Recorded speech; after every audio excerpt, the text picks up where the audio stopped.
Dear students, आज हम start करेंगे कीलोट्रॉपिक रिएक्शंस। अब ये कीलोट्रॉपिक रिएक्शंस क्या होती हैं? यहाँ पर क्या होता है कि किसी भी सेम एटम पर या तो दो सिग्मा बॉन्ड्स फॉर्म होते हैं या दो सिग्मा बॉन्ड्स ब्रेक होते हैं। कैसे? फॉर एग्जाम्पल हम देख रहे हैं, सपोज ये हमने कोई एल्कीन ले ली है। अब अगर इसकी रिएक्शन हम किसी कार्बीन से कराएं, कार्बीन आप लोगों को पता होगा रिएक्शन इंटरमीडिएट होता है। एक कार्बन जो कि जिसके साथ दो सब्स्टिट्यूएंट जुड़े हुए होते हैं और दो इलेक्ट्रॉन इस पर प्रेजेंट होते हैं। तो क्या होगा कि यहाँ पर रिएक्शन इस तरह से हो जाएगी कि यहाँ पर इस कार्बीन के दोनों इलेक्ट्रॉन्स और ये कार्बन कार्बन का एक पाई बॉन्ड ये इन्वॉल्व होता है। तो रिएक्शन जिस तरह से हम दिखा रखे हैं, तो यहाँ पर क्या हुआ, इस कार्बन पर दो नए सिग्मा बॉन्ड यहाँ पर बन गए। ये पाई बॉन्ड यहाँ ब्रेक हो जाएगा और यहाँ पर दो सिग्मा बॉन्ड जो है वो नए बन जाएंगे। और ये कैसा सिस्टम हो गया? ये एक 4n सिस्टम हुआ। ये 4n सिस्टम हमने कैसे डिसाइड किया? क्योंकि यहाँ पर दो इलेक्ट्रॉन और पाई बॉन्ड के ये दो इलेक्ट्रॉन, तो कुल मिलाकर 4 इलेक्ट्रॉन यहाँ पर इन्वॉल्व हो रहे हैं, इसलिए ये एक 4n पाई सिस्टम हुआ। अब दूसरा एग्जाम्पल अगर आप देखें, दूसरे एग्जाम्पल में हमने क्या किया, जैसे यहाँ नाइट्रोजन अटैच्ड है, तो यहाँ पर नाइट्रोजन से जो दो ये सिग्मा बॉन्ड्स हैं ये ब्रेक हो रहे हैं। किस तरीके से? क्योंकि ये कंसर्टेड मैकेनिज्म है, हमें सिर्फ साइक्लिक शिफ्ट ऑफ इलेक्ट्रॉन्स दिखाना है। यहाँ पर अगर ये सिग्मा बॉन्ड यहाँ पर शिफ्ट हो तो ये सिग्मा बॉन्ड हम यहाँ शिफ्ट कर दें और ये पाई बॉन्ड इधर शिफ्ट हो जाए, तो क्या हो जाएगा, कंपाउंड हमारा इस तरह से बनेगा और नाइट्रोजन गैस जो है वो रिलीज हो जाएगी। तो यहाँ पर नाइट्रोजन से अटैच जो दो सिग्मा बॉन्ड्स थे वो यहाँ ब्रेक हो गए। और ये कौन सा सिस्टम हुआ? 4n+2 पाई सिस्टम। कैसे? क्योंकि यहाँ पर एक सिग्मा बॉन्ड, ये एक सिग्मा बॉन्ड और एक पाई बॉन्ड, तो कुल मिलाकर 3 बॉन्ड यहाँ पर इन्वॉल्व हो रहे हैं। इसका मतलब यहाँ पर 6 इलेक्ट्रॉन्स जो है वो इन्वॉल्व हो रहे हैं। तो 6 इलेक्ट्रॉन सिस्टम हमेशा 4n+2 सिस्टम होता है। नेक्स्ट एग्जाम्पल अगर हम देखें, सल्फर डाइऑक्साइड की रिएक्शन हमने कराई। यहाँ पर कोई भी हमने डाइन का डेरिवेटिव लिया, तो अब इसमें क्या हुआ, ये इलेक्ट्रॉन यहाँ शिफ्ट हुए, ये पाई बॉन्ड यहाँ शिफ्ट हुआ और ये पाई बॉन्ड इधर शिफ्ट हुआ। तो क्या हुआ, इस सल्फर पर दो नए सिग्मा बॉन्ड जो है यहाँ पर बन के आए हैं। तो सेम एटम पर या तो दोनों सिग्मा बॉन्ड ब्रेक हो सकते हैं या दोनों सिग्मा बॉन्ड फॉर्म हो सकते हैं। बस उन्हीं को हम बोल देते हैं कीलोट्रॉपिक रिएक्शन। और फिर कौन सा सिस्टम है हमें सिर्फ ये चेक करना होता है, तो कितने इलेक्ट्रॉन्स टोटल वहाँ पर इन्वॉल्व हुए हैं, उसी बेसिस पर वो 4n सिस्टम या 4n+2 पाई सिस्टम बन जाता है। जैसे यहाँ पर ये दो इलेक्ट्रॉन इन्वॉल्व हुए हैं, ये पाई बॉन्ड मूव किया है, इसके दो इलेक्ट्रॉन इन्वॉल्व हुए हैं, ये पाई बॉन्ड मूव किया है, इसके दो इलेक्ट्रॉन, तो कुल मिलाकर यहाँ पर 6 इलेक्ट्रॉन जो हैं इन्वॉल्व हुए हैं। तो इसलिए ये एक 4n+2 पाई सिस्टम हुआ। नेक्स्ट एग्जाम्पल हम देखें, नेक्स्ट एग्जाम्पल में इस सल्फर से जो दो सिग्मा बॉन्ड्स थे, ये दोनों सिग्मा बॉन्ड यहाँ पर ब्रेक हो गए हैं। ब्रेक कैसे कर रहे हैं? सिंपल, हमें साइक्लिक शिफ्ट, और ज़रूरी नहीं है कि आपको इसी डायरेक्शन में, आप चाहे तो इसे क्लॉकवाइज डायरेक्शन में मूव करा दीजिए, चाहे इसे एंटी क्लॉकवाइज डायरेक्शन में मूव करा दीजिए। तो ये बॉन्ड यहाँ शिफ्ट होगा, ये बॉन्ड यहाँ, ये बॉन्ड यहाँ और ये बॉन्ड यहाँ पर शिफ्ट हो जाएगा। तो इस तरह से सल्फर डाइऑक्साइड जो है वो रिलीज हो जाएगी। अब यहाँ पर कितने पाई बॉन्ड या सिग्मा बॉन्ड्स इन्वॉल्व हुए हैं, क्योंकि हमें सिस्टम निकालना है। तो देखिए, ये एक सिग्मा बॉन्ड में चेंज आया, ये सिग्मा बॉन्ड मूव हुआ, एक पाई बॉन्ड और एक पाई बॉन्ड, कुल मिलाकर 2 पाई बॉन्ड और 2 सिग्मा बॉन्ड। इसका मतलब यहाँ पर कुल मिलाकर हमारे पास 8 इलेक्ट्रॉन्स, क्योंकि 4 बॉन्ड मूव किए हैं तो 4 बॉन्ड में 8 इलेक्ट्रॉन्स होते हैं और 8 इलेक्ट्रॉन सिस्टम हमेशा 4n पाई सिस्टम होता है। तो ये सिंपल सी रिएक्शन थी, बस हमें सिर्फ इतना चेक करना है कि सिंगल एटम पर 2 सिग्मा बॉन्ड ब्रेक होंगे या 2 सिग्मा बॉन्ड फॉर्म होंगे। अब इसी के बेसिस पर हम आगे कुछ इनके सिलेक्शन रूल्स देखेंगे। अच्छा, इनके जो सिलेक्शन रूल्स होते हैं कीलोट्रॉपिक रिएक्शंस के, बिल्कुल वैसे ही होते हैं जो हमने इलेक्ट्रोसाइक्लिक रिएक्शंस में पढ़ा था।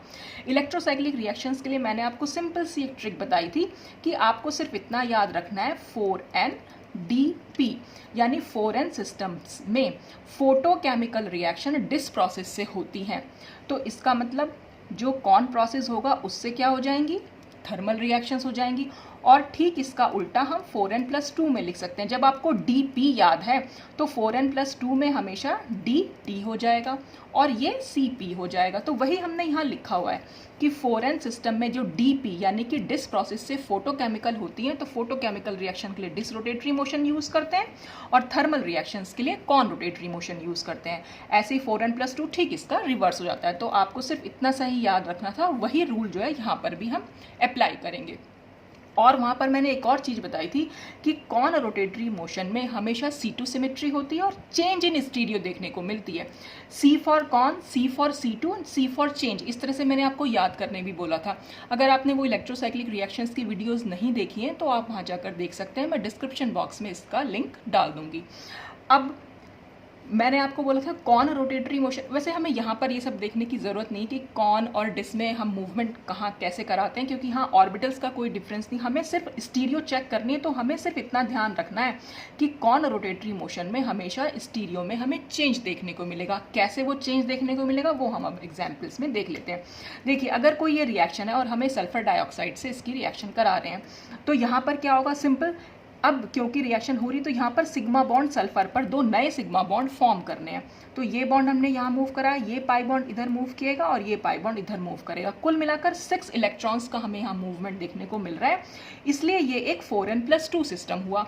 तो अब हमें सिर्फ ये चेक करना है कि अगर सपोज हमें यहाँ थर्मल रिएक्शंस दे रखी है तो हमें ये चेक करना होगा कि 4n+2 सिस्टम में थर्मल रिएक्शंस में कौन सा मोशन जो है देखने को मिलता है। तो 4n+2 में थर्मल रिएक्शन में क्योंकि डिसरोटेटरी मोशन होता है और डिसरोटेटरी मोशंस में कोई चेंज नहीं मिलेगा स्टीरियो में। और चेंज इन स्टीरियो या नहीं चेंज से क्या मतलब है कि हमें सिर्फ ये एमई की स्टीरियो को चेक करना है। अब देखिए, ये वाला जो मिथाइल ग्रुप है ये डबल बॉन्ड से आउटसाइड है, बाहर की तरफ है, और जो ये डबल बॉन्ड से ये वाला एमई है ये भी बाहर की साइड है। बाहर की साइड भी मैंने आपको समझाया था इस तरह से, अगर ये इधर है डबल बॉन्ड से बाहर जा रहा है तो बाहर है यानी आउटसाइड, और ये भी आउटसाइड। और अगर मैं इसको इस तरह से दिखा देती कि ये एमई ऐसे है और ये एमई ऐसे, तो ये डबल बॉन्ड से एमई जो है वो सब इनसाइड हो जाते। तो ये दोनों आउटसाइड है। आउटसाइड का मतलब दोनों ही आउटसाइड है, इसका मतलब दोनों सेम है। और सेम है तो डिस रोटेटरी मोशन में हमें जब इनका प्रोडक्ट बनाएंगे तो इन दोनों को सेम ही रखना पड़ेगा, क्योंकि स्टीरियो में हमें कोई चेंज नहीं करना होता, कॉन रोटेटरी मोशन में ही सिर्फ चेंज करना होता है।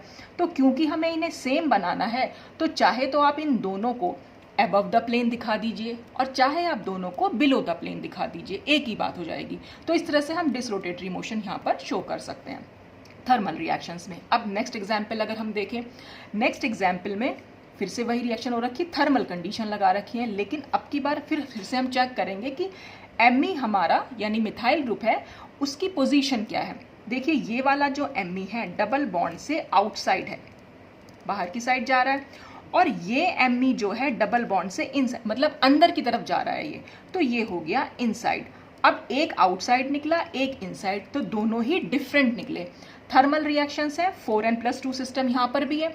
तो जब ये 4n+2 सिस्टम हुआ और थर्मल रिएक्शंस हमें शो करने, तो यानी वो डिसरोटेटरी मोशन से होंगी, और डिसरोटेटरी मोशन में कोई चेंज नहीं होता है। तो यानी अगर एक आउटसाइड एक इनसाइड अगर दोनों एक दूसरे से डिफरेंट स्टीरियो पर हैं तो हमें यहाँ पर दोनों की डिफरेंट स्टीरियो दिखानी पड़ेगी। एक को हमें अबव द प्लेन दिखाना पड़ेगा और दूसरे को बिलो द प्लेन। तो चाहे तो आप इसे बिलो द प्लेन इसे अबव द प्लेन दिखा दीजिए, चाहे आप इसे अबव द प्लेन और इसे बिलो द प्लेन दिखा सकते हैं।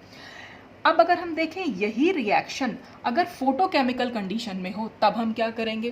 तो अगर ये रिएक्शन फोटोकेमिकल कंडीशन में होती है तो 4n+2 सिस्टम तो है, 4n+2 सिस्टम में फोटोकेमिकल रिएक्शंस होती हैं कॉन रोटेटरी मोशन के थ्रू, और कॉन रोटेटरी मोशन में हमें हमेशा चेंज करना होता है स्टीरियो में।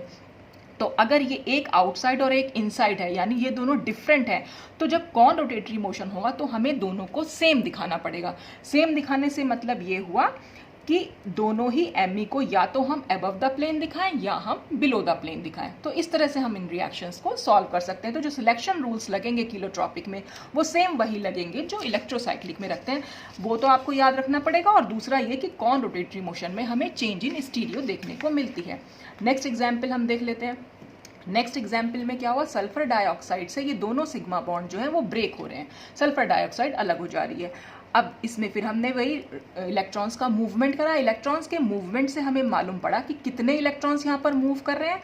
तो कुल मिलाकर यहाँ पर 8 इलेक्ट्रॉन्स जो है वो मूव कर रहे हैं, क्योंकि पाई बॉन्ड कितने मूव कर रहे थे, ये एक सिग्मा बॉन्ड था, ये दूसरा सिग्मा बॉन्ड था, एक पाई बॉन्ड था और ये भी एक पाई बॉन्ड, यानी 2 सिग्मा बॉन्ड थे और 2 पाई बॉन्ड थे। जैसे मैंने आपको पहले बताया, तो ये 8 इलेक्ट्रॉन सिस्टम हुआ, तो यानी 4n सिस्टम हुआ।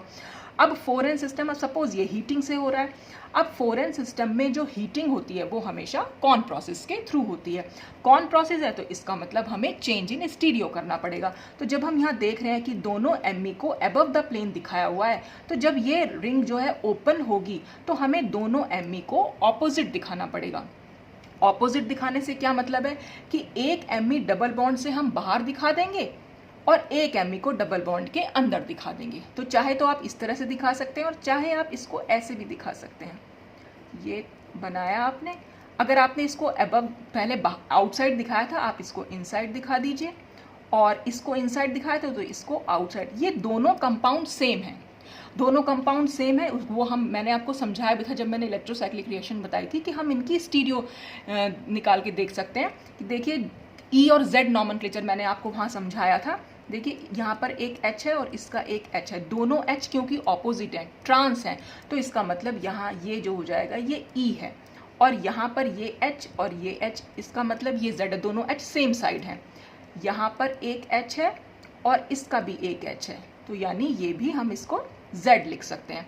तो ये इसका जो हमने नोटेशन दी वो EZZ दी, बाकी आप नाम तो इसका लिख ही सकते हैं। अच्छा, और यहाँ पर अगर हम देखें तो एक H इधर है और एक H इधर है, तो यानी ये Z हुआ, ये H और ये H इधर है, ये भी Z हुआ, और यहाँ पर एक H इधर है और एक H इधर, तो दोनों ऑपोजिट हैं तो इसलिए ये E हुआ। तो वही निकल के आया, चाहे EZZ कह लो चाहे ZZE कह लो, एक ही बात है। तो दोनों कंपाउंड यहाँ पर सेम निकल के आते हैं। अब अगर हम नेक्स्ट एग्जाम्पल देखें, नेक्स्ट एग्जाम्पल में दोनों एमी जो है वो एक दूसरे से ट्रांस हैं और थर्मल रिएक्शन कराई, 4n सिस्टम है, तो उसमें कौन प्रोसेस हम यूज़ करेंगे? क्योंकि दोनों एक दूसरे के ट्रांस है तो अब हमें दोनों को सिस दिखाना पड़ेगा। सिस दिखाने से मतलब ये होता है कि जब रिंग ओपन होगी यहाँ पर, तो दोनों को या तो आप आउटसाइड दिखा दीजिए या दोनों को मतलब आउटसाइड दिखा दीजिए, दोनों को इनसाइड दिखा दीजिए। यहाँ पर दोनों के दोनों डिफरेंट कंपाउंड बनते हैं। ये मेजर बनेगा हमारा, और ये जो अब मैं बनाने जा रही हूँ वो माइनर बनेगा। या तो यहाँ पर दोनों एमी को हमने आउटसाइड दिखा दिया, क्योंकि यहाँ डिफरेंट थे तो हमें सेम दिखाना था, दोनों को आउटसाइड दिखा दिया। या आप दोनों को अंदर भी दिखा सकते हैं। एमी अंदर दिखाने से क्या हो जाएगा, ये दोनों एमी के बीच में बहुत ज़्यादा रिपल्शन हो, क्योंकि ये बल्कि ग्रुप है तो रिपल्शन होगा, तो इसलिए ये एक माइनर प्रोडक्ट बनता है। यहाँ पर ये मेजर प्रोडक्ट बनता है क्योंकि दोनों एमी एक दूसरे से काफ़ी दूर हैं। तो यहाँ पर दो हमारे पास प्रोडक्ट निकल के आते हैं, जबकि इस केस में हमें सिंगल एक ही प्रोडक्ट मिलता है।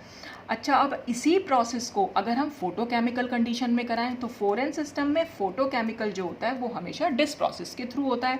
डिस प्रोसेस में हमें कोई चेंज नहीं करना है स्टीरियो में। तो अगर एक दूसरे से ट्रांस है तो यहाँ पर एक दूसरे से ट्रांस ही रहेंगे, कि एक को हम आउटसाइड दिखा देंगे और दूसरे को इनसाइड दिखा देंगे। तो चाहे आप इसको इनसाइड दिखा दीजिए, इसको आउटसाइड दिखा दीजिए, चाहे इसको इस तरह से, तो दोनों ही कंडीशन में हमें सेम कंपाउंड देखने को मिलेगा, वो हम इसकी स्टीरियो से समझ सकते हैं। तो यहाँ पर दोनों डिफरेंट मिलते हैं और इस केस में हमें दोनों सेम मिलते हैं। तो ये बहुत ही छोटा सा टॉपिक था, किलोट्रॉपिक रिएक्शंस। इसकी बस आपको सिलेक्शन रूल याद रखने हैं, वो भी इलेक्ट्रोसाइक्लिक रिएक्शन के जैसे ही होते हैं, तो उसी बेसिस पर हम यहाँ पर इसको प्रोडक्ट को बना सकते हैं। तो यहाँ पर जो थी आपकी साइक्लो एडिशन रिएक्शंस के जितने भी टॉपिक्स थे वो सब कंप्लीट हो गए हैं।